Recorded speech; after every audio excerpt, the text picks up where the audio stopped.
அண்மைச் செய்தி. கஞ்சா கடத்தல் வழக்கில் ஜாமீன் கோரி நாகை விழுந்தமாவடி ஊராட்சி மன்ற தலைவர் மகாலிங்கம் வழக்கு தொடர்ந்திருந்தார். இதில் ஊராட்சி மன்ற தலைவரும் ஒன்றிய கவுன்சிலரும் சுயேட்சையாக வென்றதால் கஞ்சா வழக்குகள் பதிவு செய்யப்படுகிறதா என நீதிபதி கேள்வி எழுப்பியிருக்கிறார். இருவரும் மக்களுக்கான திட்டங்களுக்காக அரசுக்கு எதிரான பல்வேறு போராட்டங்களையும் நடத்தியுள்ளனர் என்றும் நீதிபதி தெரிவித்திருக்கிறார். ஊராட்சி மன்ற தலைவருக்கு ஜாமீன், அவரது மகனான ஒன்றிய கவுன்சிலருக்கு முன்ஜாமீன் வழங்கி உயர்நீதிமன்ற மதுரை அமர்வு உத்தரவு பிறப்பித்திருக்கிறது.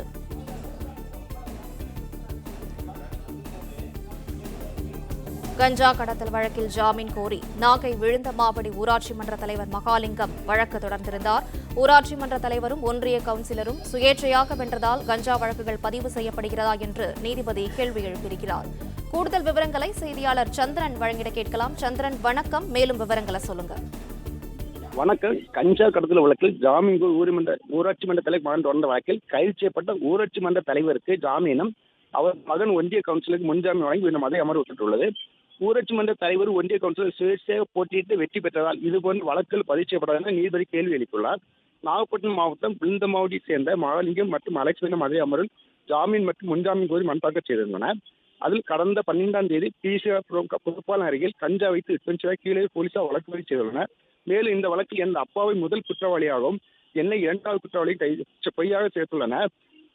எனது அப்பா விழுந்தமாவடி ஊராட்சி மன்ற தலைவர் சுயேட்சை வேட்பாளராக வெற்றி பெற்றுள்ளார். எனவே எங்களுக்கு ஜாமீன் வழங்க வேண்டும் கோரியிருந்தார். இந்த வழக்கை விசாரித்த நீதிபதி ஆனந்த வெங்கடேஷ் மனுதாரர் மற்றும் அவர் அப்பா மீது 2023ஆம் ஆண்டு இதேபோல் போதைத் தடுப்பு போலீசார் வழக்கு பதிவு செய்துள்ளனர்.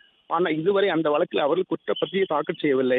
மனுதாரரும் அவர் அப்பாவும் சம்பந்தப்பட்ட பகுதியில் சுயேட்சையாக போட்டியிட்டு வெற்றி பெற்றுள்ளனர்.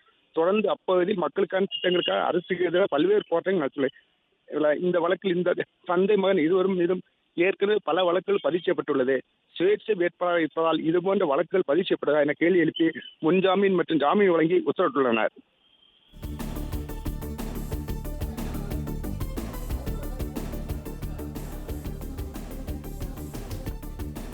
விவரங்களுக்கு நன்றி, சந்திரன்.